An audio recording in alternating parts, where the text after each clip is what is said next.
किसानों को सबसे ज्यादा असर पड़ने वाला है। जाहिर है हिमाचल और कश्मीर में बहुत असर पड़ेगा। अंगूर का मतलब है कि महाराष्ट्र के किसानों को असर पड़ेगा।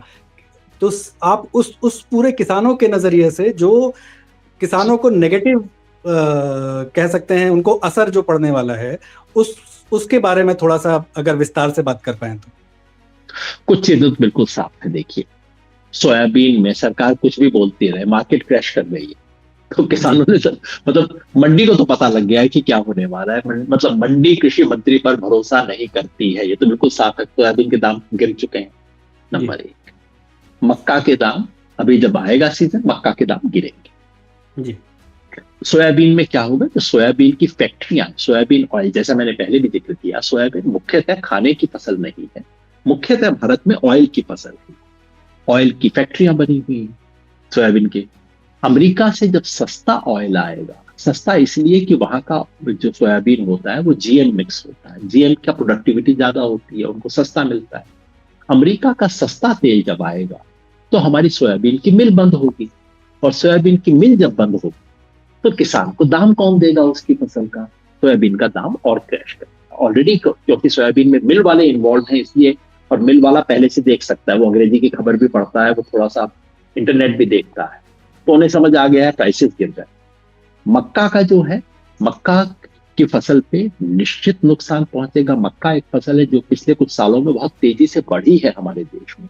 बंगाल तक में बहुत बड़े पैमाने पर, बंगाल में, बिहार में मक्का का उत्पादन हो रहा है। पहले सिर्फ पंजाब की फसल हुआ करती थी, पूरे देश में बड़े पैमाने पर अभी फसल आई। क्यों आई है?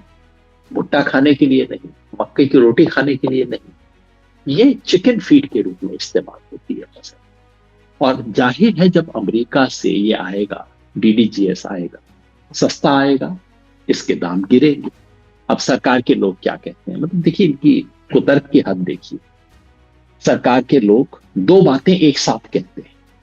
एक तरफ तो कहते हैं कि क्यों चिंता क्यों कर रहे हो, डीडीजीएस आएगा तो जानवरों का खाना सस्ता होगा, और जानवरों का खाना सस्ता होगा तो किसे फायदा होगा? पोल्ट्री फार्मर को फायदा होगा, पोल्ट्री फार्मर के लिए अच्छी चीज है, क्या दिक्कत है?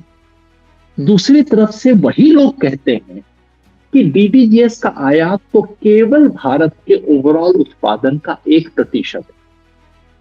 पता नहीं भगवान जाने उनको कहां से ये फिगर है, कहीं नहीं लिखा हुआ है। मैंने टीवी पर लोगों को उछल उछल के बोलते हुए देखा। अगर अमेरिका वालों ने गुप्त दस्तावेज उनको उपलब्ध करवा दिए हैं तो मैं जानता नहीं, लेकिन जो दस्तावेज आपके मेरे पास है, जो संसद में रखा गया है, उसमें कहीं नहीं लिखा है कि डीडीजीएस केवल 1% आएगा। लेकिन टीवी के ऊपर उछल उछल के बोल रहे हैं 1% आएगा, आप क्यों हल्ला कर रहे हैं?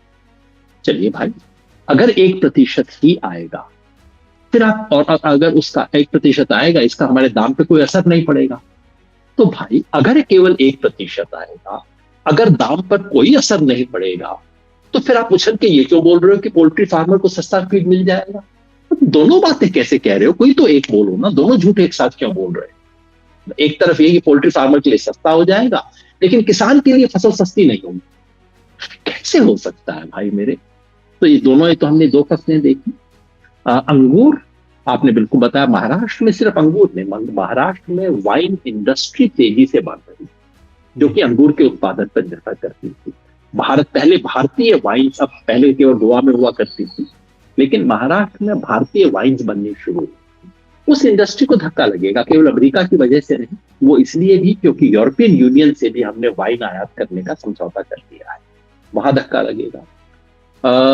जो प्रोसेस्ड फूड के लिए बोला गया है उसमें क्या क्या आएगा अभी कहना कठिन, लेकिन आलू भी होगा, प्याज भी होगी, टमाटर भी होगा, तमाम तरह की फ्रोजन फूड भी उसके अंदर आ सकता है, अगर उसको प्रोसेस्ड फूड में मान लिया जाए। मैं इस टेक्निकलिटी को नहीं जानता, लेकिन प्रोसेस्ड फूड नामक चीज से तो मुझे बहुत डर लगता है कि उसमें तो कुछ भी आ सकता है।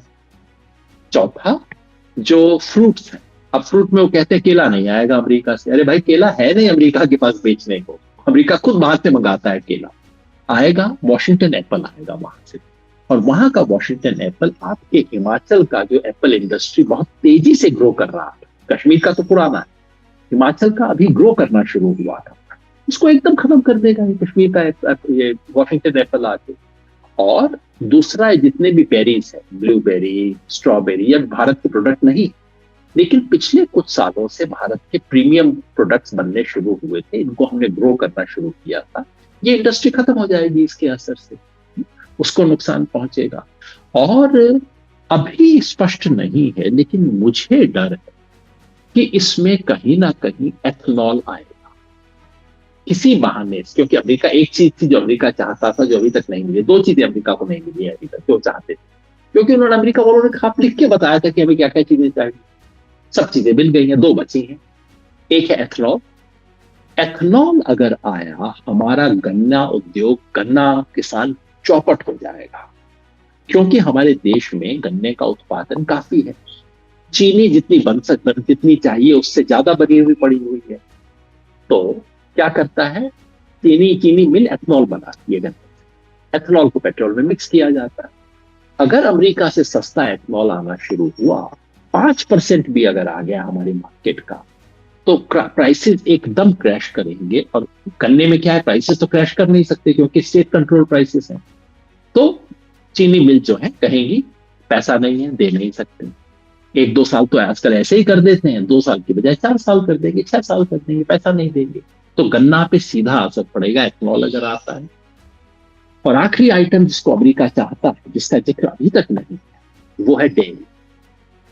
डेयरी में, लेकिन डेयरी में अभी दिक्कत यह है कि उनका नॉन वेजिटेरियन मिल्क है जो भारत लेता नहीं। जो मुझे डर है वो ये कि किसी प्रोसेस में, किसी स्टेज पे चुपचाप से पहले वो नॉन वेजिटेरियन वाली शर्त को हटाया जाएगा, डाइल्यूट किया जाएगा, उसके बाद दरवाजे खोले जाए। और वो होता है तो हिंदुस्तान का किसान उससे तो तबाह हो जाए। जी।